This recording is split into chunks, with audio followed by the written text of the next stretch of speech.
Hi, everyone. Welcome to this week's episode of the Daughter Dears podcast. I'm Simone Canego, And I'm Olivia Canego. and today we are going to talk about growing up Jewish and being Jewish in general, not just growing up Jewish, but being Jewish.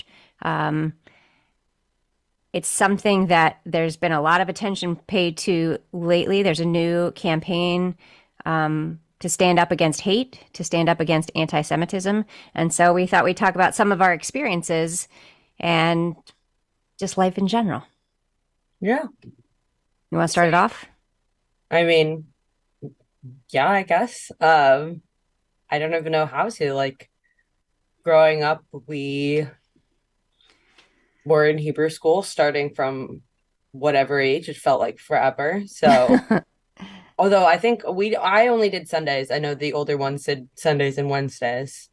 And then we also went to the religious daycare, but that's probably because it was the best daycare in town at the time, not necessarily because we were Jewish. Yeah, it was a really good daycare, really good facility, and really great people. So didn't and lots of people who weren't Jewish went there. It didn't matter. Yeah.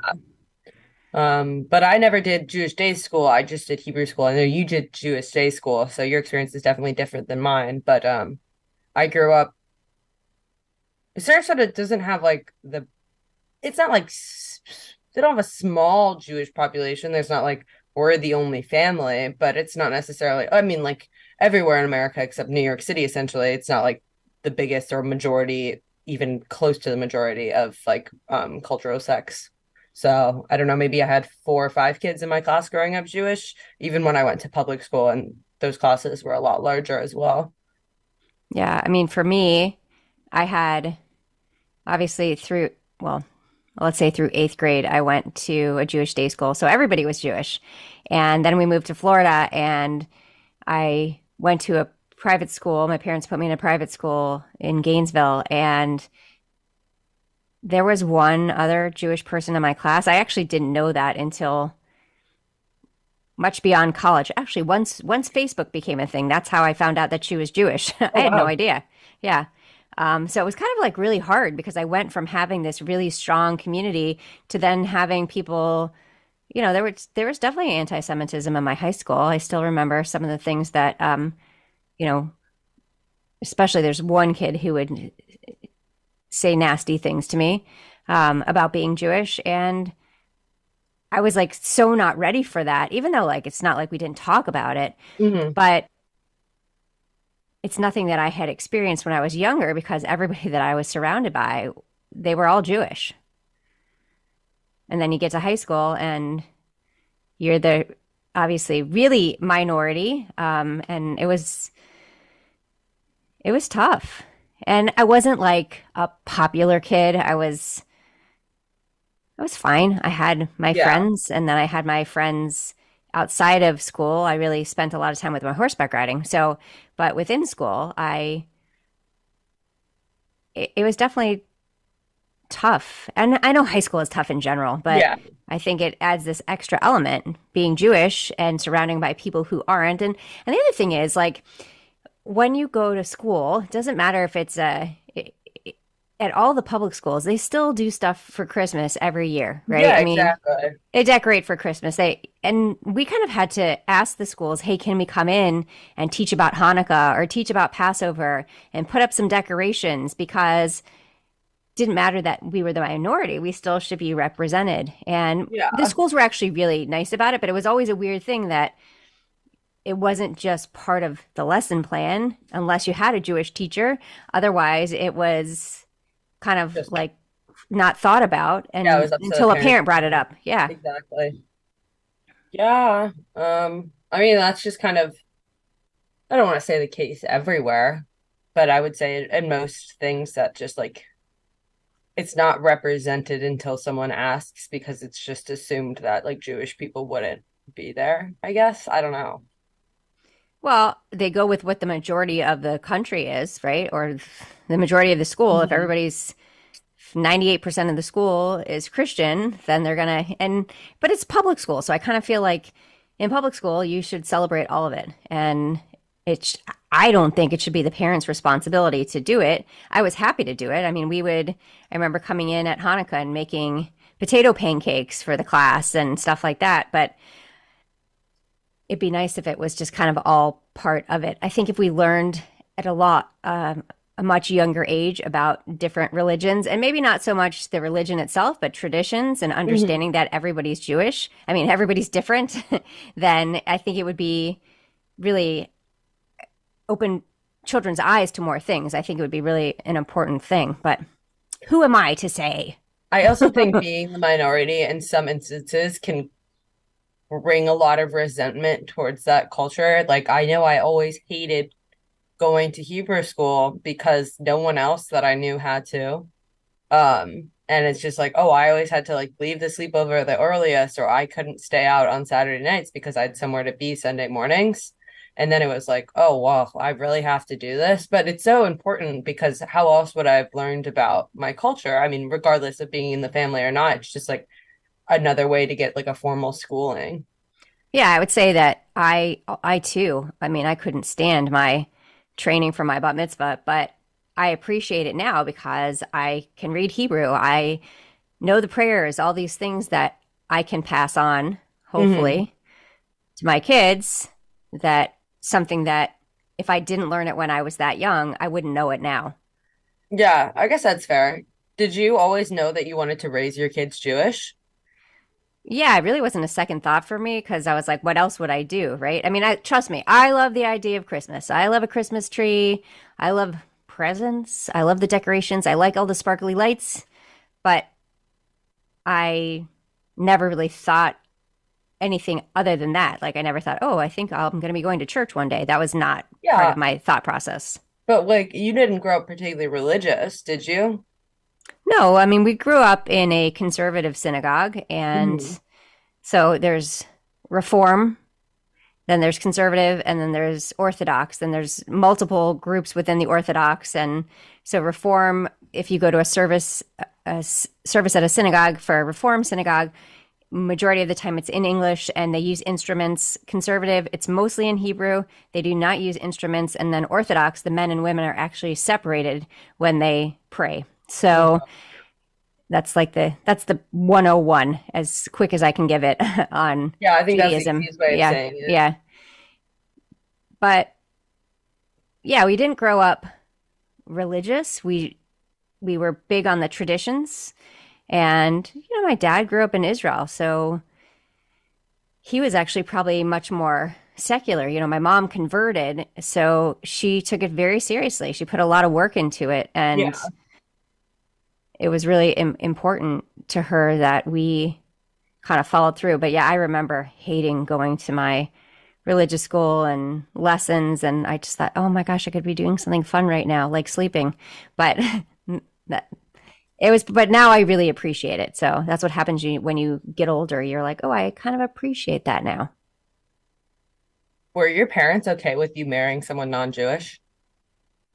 Yeah, they were fine with it. They really liked him. I mean, would they have back in the day? Would they have preferred that if he was Jewish? Yeah, but you can't help who you love, Yeah. right? So I think it's more important that you find a really good person. And then for me, it actually worked out great because he decided he wanted to convert 20 years later. And we had been married for 20 years and he decided he wanted to be Jewish. And it's really interesting because I had a lot of friends say to me, well, when we were first getting married, well, why don't you ask him to convert? And for me, religion is a very personal thing. Hmm. You have to want it or you don't. Like, it's not like someone can't force you to do it. People do that. And I don't think it works well. I No. think it really is that you have to want it for yourself because if you're already believing in something else, it's really kind of hard to change that mindset. So, but it was always, we it was always weird to me, like when we would have conversations about Jesus and that stuff. And I just saw it more from a completely different standpoint, not a religious standpoint, but a historical standpoint, which I would say probably most Jewish people see it from that standpoint. Yeah, I think so. And not in a bad way, just a different way. It's Yeah. always important to be educated about it. Yeah, I mean, it was definitely like kind of like one of those hurdles in academics though that especially so I go to a Jesuit college, so we are required to take two courses in theology. The first one is supposed to be a mix. It really depends on your professor, but it's like a basic course, so it's supposed to be a mix of the first like the Torah and the Bible. So like what do you even call that? The first book and the second book? What do you call that in the Bible? Why am I The blanking? Old Testament and the New Oh, thank Testament. you. You're Yeah, welcome. I'm here for literally you. blanked on that. Whoa. Uh, my professor only taught the New Testament, which was like, oh, okay, so I'm really out of my element.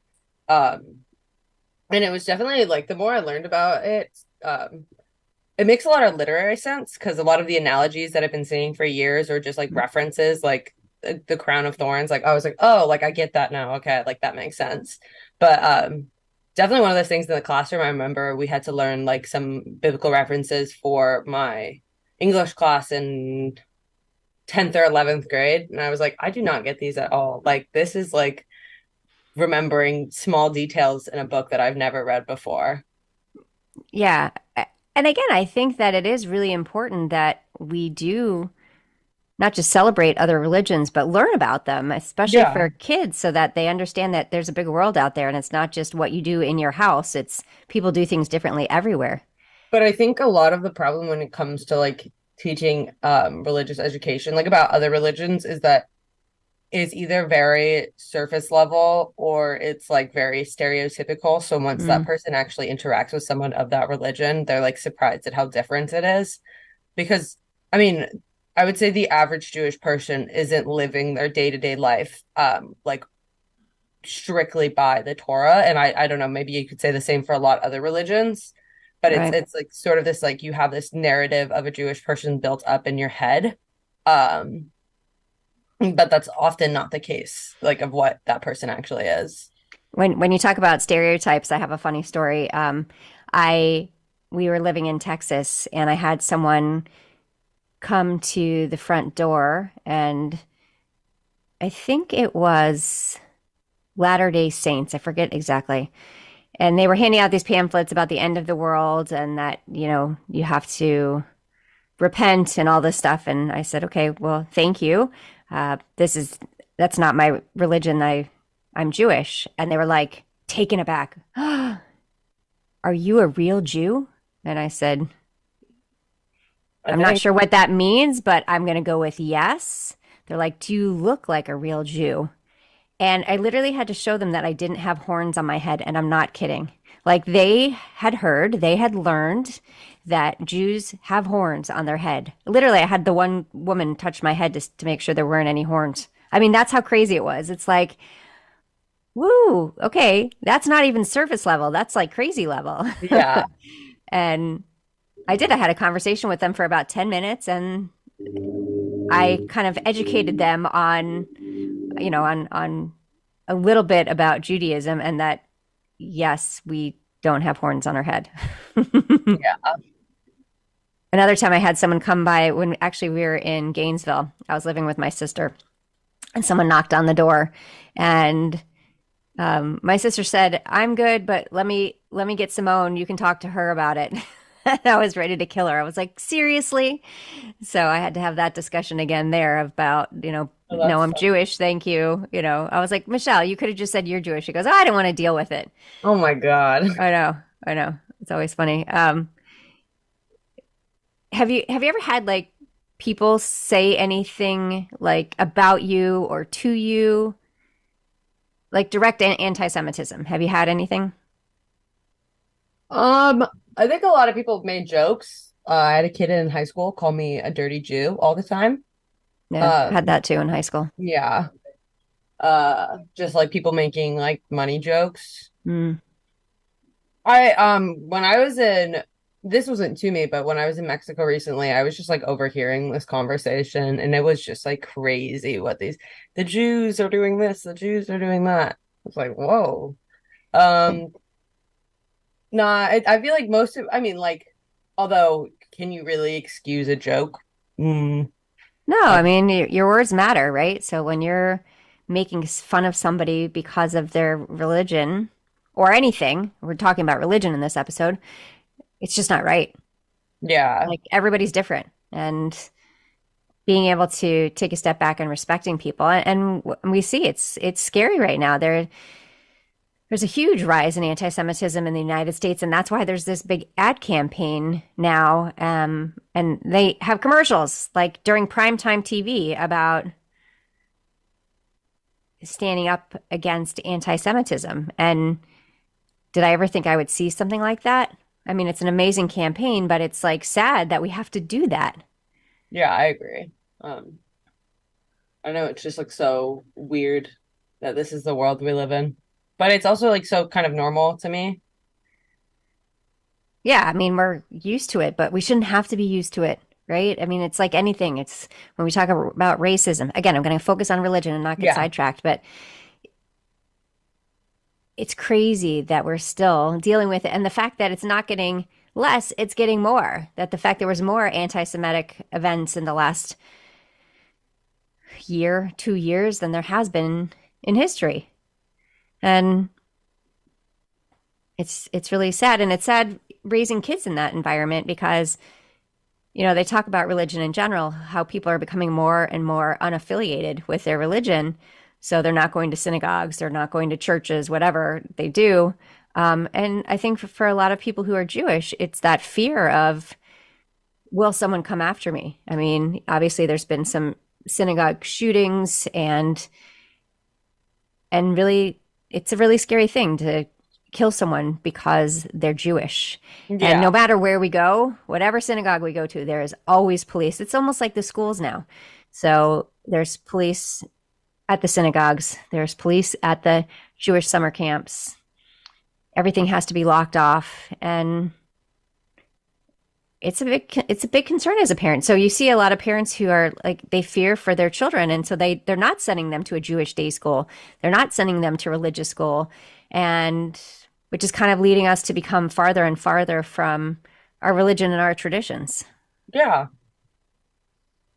But I I really only experienced anti-Semitism really in high school. And high school is a tough spot anyways, but that was like my main thing with it. And I'm very open about being Jewish. So when I go to an event that isn't a Jewish event, I make sure when I'm talking to people and they ask me what I do, obviously I talk about being a speaker and an author, but I talk about my volunteer work and that I volunteer for the Jewish Federation because I want to make sure that I get that moment in there so that Mhm. there isn't going to be an uncomfortable conversation later when someone says something negative about somebody Jewish or and I kind of feel like I mean maybe that's a my the way I protect myself, but I actually think it's a good thing to be able to say it, just put it out there that, hey, I'm Jewish and I'm proud of it. And that's it. Yeah. I Do mean, people I ask don't, you, pardon? do people ever ask you any questions or no? Sometimes, yeah. I mean, I guess it just depends. I think college is just like different, I guess. But also Fordham doesn't really have a prevalent Jewish population at all. So, and I don't know what it's like on the other campus. The other campus could be super accepting. It also could be like very anti-Semitic, but it's not like prevalent enough on our campus where I could like even speak on the subject of Yeah. Judaism. I know there's actually I don't know. I mean, we have Jewish studies here. I've seen a professor with the at the keep up before, and that's probably the extent. Yeah. I mean, it's good though. I mean, to have at least something at a Jesuit school, right? That brings in, and I mean, your school has lots of classes on different religions. It's not just one thing. It's So, not just one religion. It's the classes that are most available are about like Christianity, but they do have classes on everything. do you feel like you thinking back to when you were younger that you felt like you were missing out because we didn't celebrate Christmas? No. Yeah. Um, I still like to decorate. I love to decorate, but like that doesn't have anything to To do do. with that, I guess. And it's I don't know, I just never got it. Like I never got like the because we never had Christmas, so maybe I just don't understand like the magic around it, but I didn't feel like I was missing out on anything growing up. I mean, we still celebrated Hanukkah. Yeah. I would say when I was really little, we had a neighbor who I think they had 7 children, Oh my God. and they always had this massive Christmas tree. And with 7 children, there was always a ton of presents under it. And I think I was never jealous of it, but I was like, this looks really cool. Like, this is like it looks like a really fun family experience. So when you guys were little, we decided that we were going to start decorating the house as well, and we would have blue and white lights outside. And I don't know, some of my Jewish friends, my really Jewish friends, really Orthodox friends would probably cringe at this, but I loved it. Like, what's wrong with decorating? I found online a burning bush. So Yes. it was this plastic, actually, it was white when I got it. It was this plastic white tree that had all these limbs, like crazy directions, and you'd have to put it together each year. It would like click together. And so I spray painted it brown. And, every school the kids went to, they always made Christmas ornaments Yeah. or, I mean, that's the other thing is they always had Christmas ornaments. I'm like, oh, well, we'll use them. So we would set up the burning bush each year for Hanukkah and we would have all the ornaments they made at school. And then we got a bunch of Hanukkah ornaments actually from Disney had them. That was the first place I saw Hanukkah ornaments. And then some of the stores had Hanukkah ornaments. We actually have one like it's a bagel, a bagel Hanukkah ornament. But yeah, we started finding more and more stuff because I think people do like decorating and the sparkle of it, and it kind of makes it feel like festive. Yeah. And I think it's important. I mean, I don't know, it's all about building your own traditions, really, and that's I think what a lot of people use religion for these days is to build their own family traditions, and that's just like one of ours. yeah, and we still do it. We still decorate as long as we're here. We still decorate and have some sort of tree and have Hanukkah ornaments all over it. And I don't know, I think it's kind of special. It's kind of cool that Yeah, it's I always something love that decorating. yeah. And obviously, we started decorating when you guys were younger. Rob's parents celebrated Christmas, so we used to go over their house to celebrate Christmas, and they always had me decorate the tree. It was actually the funniest thing. So I was always the one putting on the lights. I'm like, yes, you picked the Jewish girl to decorate the tree.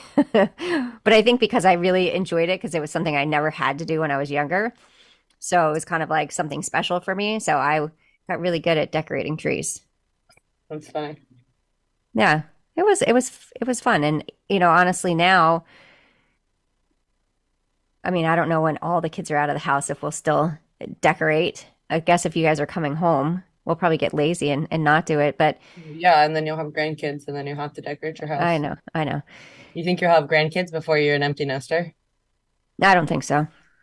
I mean, I'm an empty nester in 3 years, unless something happens, like not on purpose. Fair enough. I'm a- Yeah, no, I don't think so. I think that's a little ways off. I So don't think that off. I would say if you were an empty nester in 5 years, then yeah, maybe you could. maybe, 5 years. maybe. No, 3 years is just pretty soon. But yeah, 5 years, maybe. Yeah, 3 years I'll is so. need something to do after 3 years. I'll have to be able to, figure out what I'm doing with my life of not having after having 6 kids in the house. It's like even now it's so quiet. It's ridiculous. And that's something about the holidays too that will be sad is that not everybody's going to be coming home even for Passover this year. It was it was kind of lonely. We used to make a big and we still did a nice dinner and stuff, but we used to make a big event out of it and it was just what was it, 6 of us this year with my mom. And it wasn't the same kind of Yeah. chaos that I'm used to that I really enjoy. Oh yeah, that's why I love Thanksgiving. Do you know about your dad's conversion story? Like at the beach that day? No. Okay, so I'll tell it. So, anyways, so Are we like I allowed to? mentioned that yeah, yeah, no, this is not a bad story. This is just this is actually a poor Rob story. So we were so we the way his conversion started was we were on a trip in Israel and we were with this really amazing group of people, and he decided that it was the first time he felt like he was really part of a community. And so he ended up deciding that he wanted to convert. So then he studied for a year with our rabbi, and he actually converted 2 weeks before our oldest daughter's bat mitzvah, before Emma's bat mitzvah. And he basically had his bar mitzvah at her bat mitzvah. And so when he finished studying with the rabbi, like I said, 2 weeks before, so part of the conversion process is you either have to go to a mikvah, which is it's like a special pool for cleansing yourself, something it's for Jewish people. It's very complicated for me to explain, and it'll take a whole show. But we live in Florida. We have an ocean. You can do it in open Yeah. water. So it happened to be probably the coldest day of the year. It was like, for here, 40 degrees out, and the poor man had to go out in his bathing suit. And typically, the rabbi goes with you and he recites the prayer and then you repeat it, but it was so cold that the rabbi literally had a card laminated for Rob that had all the directions on what he needed to do. Oh my I don't know. Is God. this kosher? I don't know. Um, and it happened to be the lowest tide. It was ridiculous. I swear that man got in the water and he walked and he walked and he walked. It took him like forever. He was so far out there because the water was so shallow and he's 6'5". So Oh, it was like, it was unbelievable. And the wind was, we were all wearing our little poof coats, our parkas, because it was so cold. And finally, we see that he's almost like to his mid chest. We're like, you're good. Okay, you're good. And he did. He recited all the prayers, did his whatever, his dunking, whatever he needed to do. And then he came back in. His body was bright red because it was so cold. oh my God. I know, but he was a good sport about it. I was like, that was kind of a lot. That was like very, instead of being anticlimactic, it was like, whoo, this is crazy. This is the coldest day of the year, and this is the day we're doing it. So But he did it. he did it. He did it. And he's again, he appreciates being involved now I mean, he always supported everything we did in terms of raising you guys Jewish and going to synagogue and that kind of stuff. But he never felt like he was really part of it. And now he does feel like he's part of it. And he even studied Torah for an entire year. Maybe even Yeah. he went through it twice, actually. I haven't done that, I've right? never done that. I think I want to. I I don't know if I want to like to connect more or just like of the idea of giving myself like a goal that I truly have to hold myself accountable to every single day. There's actually, it's kind of an interesting thing because you can do it in many different forms. Now, most people would tell you that to truly be reading Torah, you have to be reading Torah, not Yeah. listening to it. But that's kind of really I difficult. So think that's, God is probably like, it's fine. we'll give you points. Yeah, he's Yeah. So podcasts weren't a thing when the Torah was written, so that would be for sure. yeah. So that's what your dad did was he found a couple of different rabbis that he really liked that he listened to. And so it made it like he could do it when he was driving or he could do it even when he was working out. A lot of times I'd go in the garage and he'd be Yeah, and working I out remember like Torah and playing. learning Torah at the same time. So, he was good at multitasking for those things. But yeah, I don't know if I will ever commit myself to that. I think that's like a huge undertaking, but it is a good goal, right? I mean, it's a solid year of every day. Yeah, but like how huge of an undertaking is it? I probably listen to an hour of music every day. I definitely spend more than I would like to admit scrolling on It's apps. true. It's true. Yeah. And I think by having someone read it to you or tell you the story or whatever it is, how they do Yeah. it, then yeah, I think it makes it kind of fun and much more interesting than just sitting there and reading it from a book, piece of paper, whatever. You should do it. Let me know how it goes. Yeah, but then I'm like, do I just start when? At the new year? And just like now. I feel like if I start now, I'm missing half the story. Well, then you keep going through until It you cycles again, finish right? the whole through. Yeah. Blah, blah, blah. Maybe Yeah. I will. Yeah. And we obviously you went to a private school for And not a religiously affiliated one. no, no. And Where in the South? when you invited all the kids to your bat mitzvah, was anybody funky about it? I think everybody enjoyed it, right? I don't think anyone was like funky about it. I don't know. Maybe. I don't But think like I've really felt that much I don't at think that, people understand how important it is. right? They think it's just a party. Yeah, I know it's just like fully not. Yeah. It's I don't know, it's just like a reconfirmation of your faith. And it's about coming into your responsibilities as an adult, which is kind of funny because Millie and I were talking about that yesterday. And she said, yeah, so I'm considered a woman now, but I have no ability. I have no ability to do any of this stuff on my own. It's like I can't drive myself to school. I'm still considered a minor, so it's not like I have control over anything yet. I thought that was kind of funny the way she broke it Yeah. down. So she's like, but that's what it's about. It's about taking responsibility for yourself within your community and becoming an adult. Yeah. Adulting is hard. Don't get me started on that. I know. You have to You clean have your room every day unless or else it gets really dirty. Like I just cleaned my room and it's dirty again. this this morning I went to this event at the school and the phone rings and it's your brother and he's like, "Where are you?" I was like, "I came up to your room and I told you I was going to this event." And I was like, "Oh, you're calling me because you want me to make you breakfast, right?" And yeah, he was calling me from upstairs. Obviously, I wasn't downstairs. I was at this event, but he was So you calling had two me. of your kids do this today? Oh my goodness. Yeah, that was a bad one. But yeah, to ask me to make him, I was like, "I'm not home. I can't make you breakfast." But, so he's 19. He can make his own breakfast, but he still I likes me hope. to do it. And I still like to do it, honestly. It's like he never asked for much, so he asked me to make breakfast. Now, I wasn't driving home to make him breakfast. I know. I know. You're going to say, oh, he's the favorite. He's not the favorite. I don't have a favorite. I don't like any of you guys most days. Just kidding. Just kidding. I love you all. Yes. Yeah. And so have you seen any of the commercials for this new campaign? Literally not at all, actually. So they've been on NBC and Ellie, actually Kelly Clarkson talked about it. I think she even talked about it during her show. Um, I believe it's from the Robert Kraft Foundation. So he was create wants to create a campaign against anti-Semitism, but it's also about when you think about it that there's these crazy surveys when you ask people, what do you know about the Holocaust? And Hmm. there are so many students these days that either have never heard of it or they still deny it.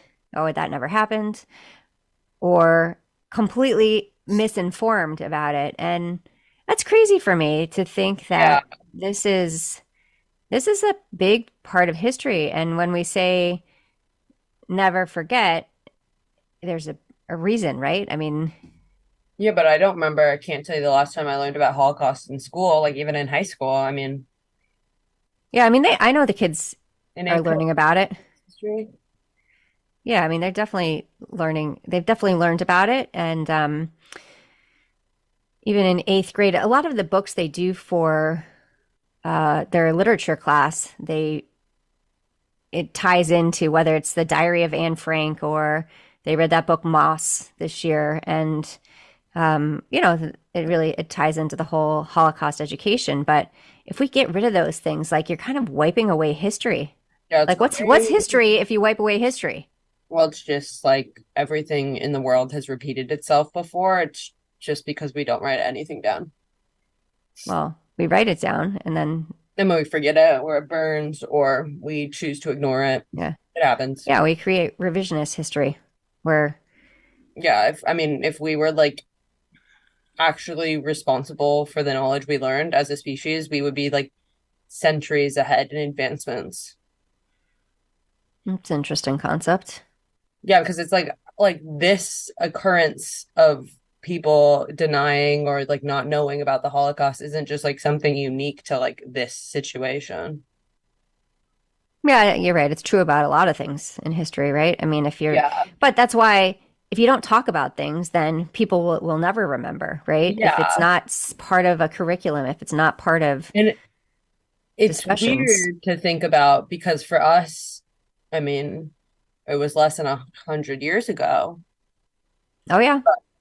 For future generations, is this thing gonna even be talked about? Like, Yeah, because a lot of the people that have done the talking were the Holocaust survivors. And now we're yeah, getting to a point where there's very few Holocaust survivors remaining because of their age. And so it's up to us to continue talking about it. It's up to their children and their grandchildren and to make sure that we don't forget and that we don't allow something like this to happen again. And it's really scary to me when you see the rise in anti Semitism that you think, okay, what's going to be the next thing? And I hate to think that way. I mean, I typically don't think that way, but it seems like there's so much hate speech these days that we have forgotten how to be kind to other people and accept other people for who they are. I don't know why anybody would care that I'm Jewish. I just don't understand yeah, why that affects anybody else's life. I am not asking anybody to join my religion. I am not pushing anything on anyone else. I'm living my life. And, there's all these things in history about, the Jews and the bankers. They have all the money. And you know what? When you look at history, it is people who are Jewish, and it's just a stereotype, right? I mean, there's lots of people who are successful who are Jewish. And I would say that one thing that happens within the Jewish religion is that families really focus on education. yeah, And that is key. So it's not even a question. There was never a question in my family if I was going to go on to college or not. It was like, where are you going to go? yeah, And same for you guys. It's like it's really important for us. And people say, well, it's just a piece of paper, it's just a diploma. No, but it's exposure to yeah, so many different kinds of people and classes, things that you wouldn't learn anywhere else. And I just think that that's one of the big misconceptions is that, all Jewish people are rich. First of all, that's not true. I can tell you that. But, it's also really that what we focus on is focus on family and we focus on education. And I think those two things definitely do lead to success when you have a cohesive family and 100%. and you Because you have people focus, that support you when you fall. yeah, and you focus on your education, then that tends to, lead to success. And, there I heard someone say something too about the amount of people who are Jewish within the media field, movie making, that kind of stuff. And again, I haven't researched this, so I'm just talking off the cuff, but that the reason that is because that was during a time period where Jews couldn't get other jobs. Jews weren't allowed into other fields. Like, it wasn't that long ago that there were country clubs that we couldn't go into, right? There's a country Yeah, club in my town that for years, if you were black or Jewish, you couldn't go there. And it's crazy to think that that was not that long ago. yeah, So I think that we just have to keep these things in mind that again, I don't understand why you would hate me just for me being me when I'm not doing anything harmful to anyone else. yeah, I mean, do you feel that way as well? yeah. I think like the whole people are just resentful and they try to find patterns. But like, yeah, not all Jewish people are rich, and it's also like I'm not successful because I'm Jewish. I'm successful because I'm smart Well, you're successful and because you work hardworking. hard. I Yeah. mean, you And can, like that probably just has to do with in a family environment, but like that can be said for like a lot of like immigrant families to the country. They put the same, I don't want to say pressure, but in a sense pressure. I think that's the best word for it, for their kids to succeed. So it is mhm. like never a question of if you're going to college, it's where you're going to college, what are you going to study? Um yeah, and Yeah. it's getting into those high earning, high success fields. When you think about it, when people that escaped the Nazis and whether they were able to make it to the States or another country, they came with nothing Yeah. and had to rebuild their entire lives. And yes, many of them became very successful, but it's not like anything was handed to them. They had to Yeah. completely start over. And I think a lot of times people forget what, again, if they don't know what the Holocaust is, then of course they don't know, but that people went through a lot to get to this point. The other day, when I was flying home from Israel, I was just in Israel for about 10 days. And um, I rewatched Schindler's List on the plane. And I've watched it before, but this time I was like really focused on the details. And, you know, it's hard. It was really hard to watch again. Hmm. But having people who weren't Jewish who really saved people's lives, I mean, that's why our religion can continue. That's why our people can continue, is because the big hearts of people who didn't look at Jewish people and say, "You dirty Jew." They would looked at people and said, "You're human. I want to help you." And I wish we could really focus on that as a community, that like we're all human. Let's help each other out instead of tearing each other down because of something that really has no bearing on that other person's life, right? I Yeah. mean, me being Jewish does not affect anyone else. I mean, it Yeah. affects my children. That's about it. Yeah, no, I agree. I agree. So that was kind of maybe like a more somber kind of episode today, huh? Yeah, a little bit, but it's okay. I think it's needed. Again, if we don't talk about things, who's going to talk about it, right? Yeah, So, exactly. and I think that we have to be proactive and we have to talk to people and we have to be proud of who we are and make sure people know who we are. And I'll leave you this with this one last thing. I saw this, I think she's a news reporter on CNN, and her son, the way he decided to combat anti Semitism is he started to wear his Jewish star necklace, Star David necklace, everywhere he went. And she was actually a little worried at first because if that's the first thing people see, and you're worried about someone attacking you because you're Jewish. But he felt that it was a really important thing for him that's a way that he could do his part in making sure that people knew that he wasn't going to hide. He wasn't going to run away from, he's proud of who he is and he wanted to put it all out there. And I think I've seen that a little bit more and more. Actually, did you see Ben Platt did you see pictures of him from the Met Gala? Yeah, I did. So, and that was his, he wore a big Jewish star necklace. That was like Yeah. part of his outfit for the night was, and that a lot of focus was put on that because of the I think they extended the run of his show, which I think is important because Parade is like very impactful. That story yeah, is impactful. it's an excellent show. If you haven't seen it, go see it. And he does a great job in it. And I love that he's representing. And again, we have to be proud of who we are. Yeah, I think a lot of Jewish celebrities tend to like hide the fact they're Jewish or it's very skimmed over. And I think like that's something that definitely should change because people need Yeah. role models. Yeah, well, his mom is an excellent role model, so I do volunteer work with her, and she is, she's all about supporting the Jewish community and not just with financial support, but she is the chair of the board for the Jewish Federations of North America, and she is out there, walking the walk, talking the talk, really helping people understand what's happening in our world. And so, I mean, their family is an example of really stepping up and showing that they're proud for who they Yeah, are, I think their so. heritage. Yeah. So I don't know if we need to do takeaways because I think we did a lot today, but Yeah, I don't think yeah, takeaways are needed. yeah. But thanks so much for joining us, and we will see you next time. We're gonna do an episode next week, and then we got to take a couple weeks off because Olivia is traveling for a little bit, and then we'll be back after that. Yeah, it Have a was so great day, nice to everyone. talk to you, Mom. Yeah, it was great to see you. Bye, everyone.